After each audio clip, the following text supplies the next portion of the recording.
All right, so today in the Youth Unplugged Parent Spotlight, we have Hannah from Grand Rapids, Michigan, or not from, but in Grand Rapids, Michigan.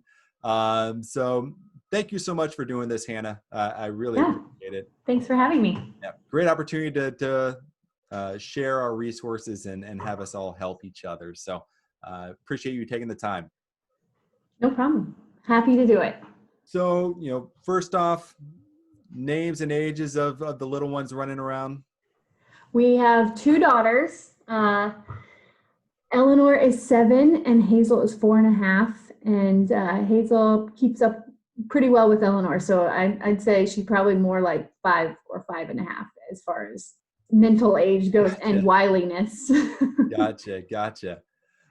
And so what have been some of these, because part of this process is like commiserating a little bit, a unique situation. So what are some things that, maybe have been some of your struggles?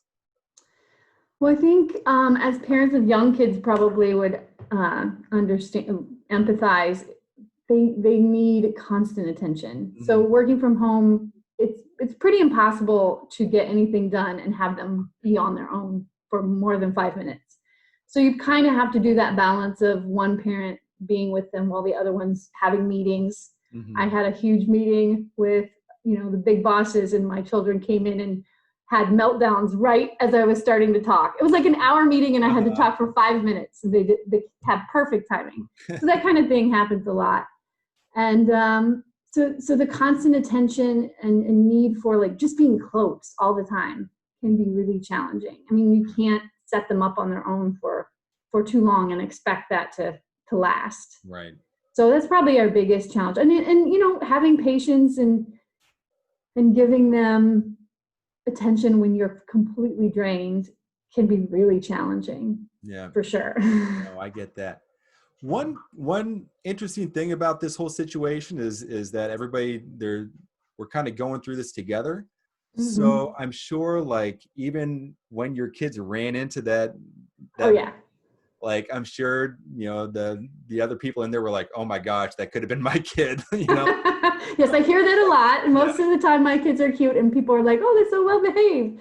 And when they are not well behaved, they mostly just find it funny. So I'm very lucky. My company's been very understanding. But yeah, and in the moment it was awful. But as soon as it was over, I was like, of course, whatever.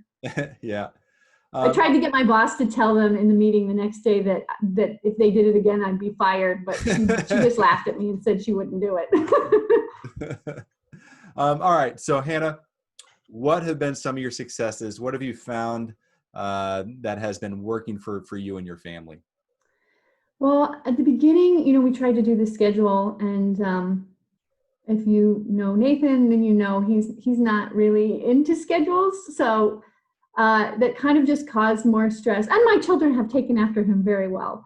So trying to schedule things to make sure that we are, hitting the different subjects and coverage, it just really wasn't sustainable. So we kind of let that go. And so the new word kind of became balance. We picked the things that we each enjoyed doing with the kids and sort of just focused on that and tried to make things grow from that organically. So Nathan really likes being outside. So he would take the kids to do lots of outdoor stuff, mountain biking sometimes, lots of hikes, things away from people are pretty easy here in Michigan. So a lot of that. And then we just try and make connections to things. So if we go kayaking with them and we see a bald eagle, we talk about that. And we try and encourage, as they're asking questions, we don't really shut them down. So we try and build on that. So if they ask me a question about why are worms good, then we look into it. I mean, in the era of having an iPhone, that's a pretty easy thing to do all the time. So, we'll research it and we'll talk about it and we'll actually spend some time on it. And so then I feel like even though we're not covering the subjects on purpose, we're sort of hitting them anyway. Right. And so like when we're baking together, that tends to be a thing that I do with the girls. Then maybe I ask Elenor, like, how much is half of this, and what if we double this, and so then we're getting some math in there. Or if they're counting their money in their piggy bank, I try and do some things with that. So it's just trying to be a little more purposeful maybe in how we look at things, and I'm really into books. I read all the time, and we have a very big library for the girls, so I've expanded that.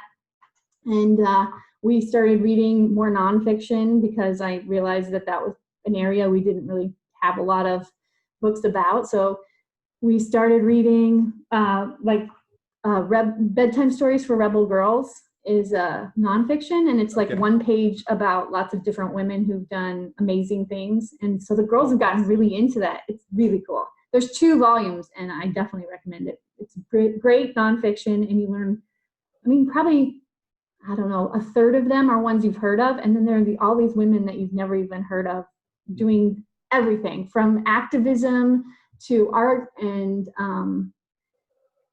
tons of stuff. It's a really good book. So we've read our way through the whole series, and so then we sometimes jump off of that and do a little more research when we find one that the girls are really into. Mata Hari was one, so we looked up Mata Hari and tried to learn more about her.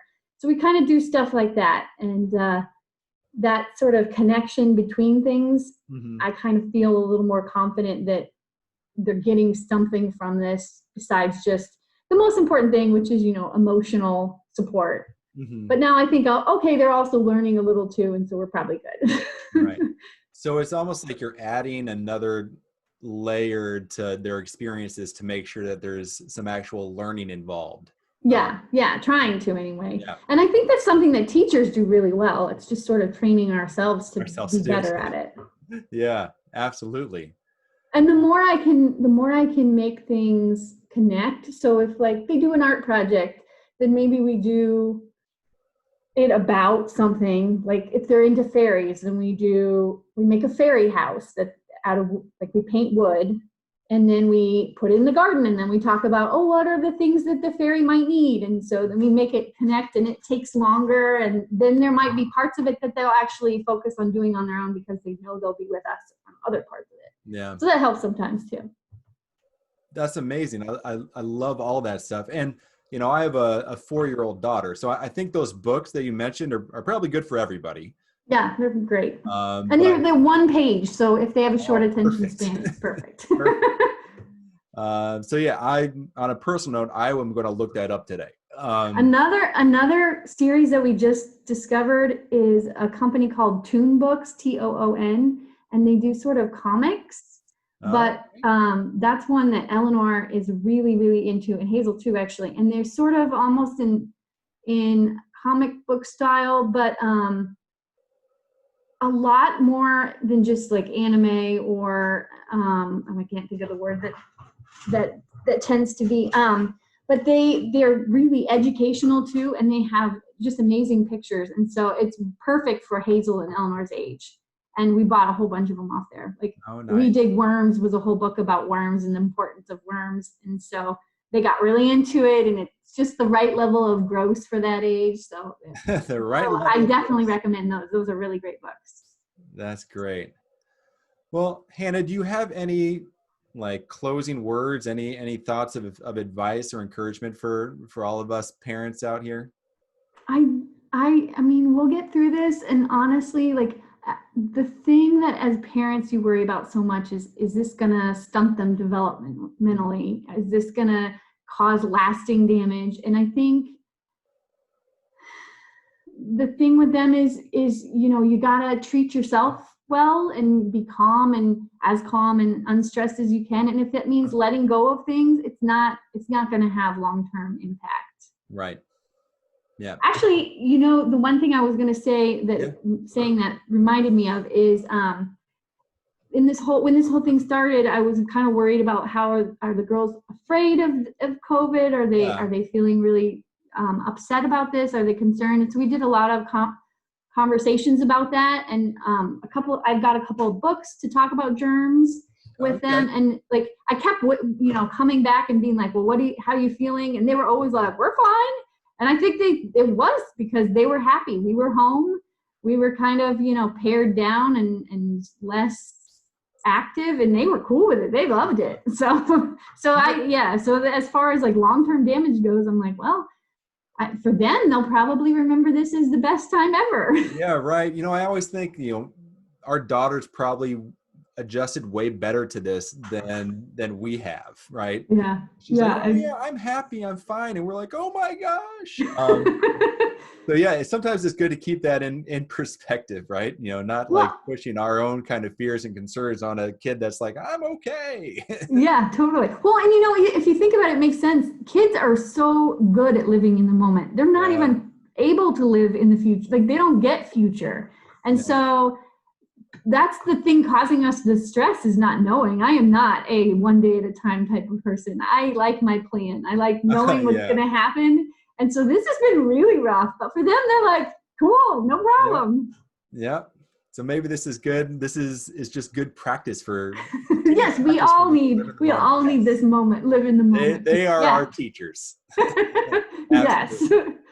All right. Well, Hannah, thank you so much for doing this. This No was awesome. problem. Really appreciate your resources and your insight and your words. So, yeah, thank you so much. And, hopefully we'll connect in person soon. It Which would be nice. Yeah. All right. Well, you take care. You too. All Thanks. right. Bye. Bye.